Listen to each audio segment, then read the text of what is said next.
এখানে যে 208 জন জিতেছিলাম, একটা আমাকে ছাড়তে হয়েছে, 207।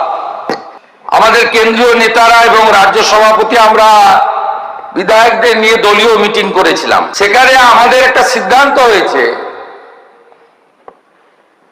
যে প্রত্যেকটি বিধায়ক তার নিজের নিজের বিধানসভা কেন্দ্রে একটি সেবা কেন্দ্র চালু করবেন,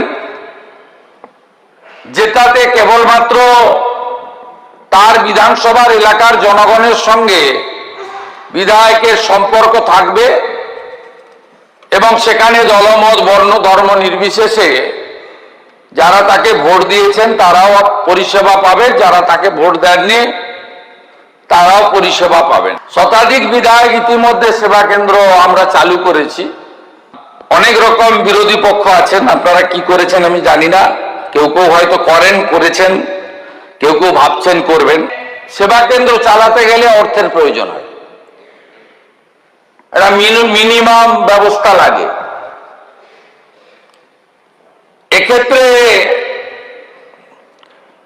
আমার দুটো শর্ত বলুন, প্রস্তাব বলুন আছেন। স্পিকার মহোদয়কে এটা দেখে নিতে হবে, এনশিওর করতে হবে যে বিধায়করা তাদের সেবা কেন্দ্র চালু করবেন সেই সেবা কেন্দ্রের নাম দিতে হবে নেতাজি সুভাষচন্দ্র বসু সেবা কেন্দ্র।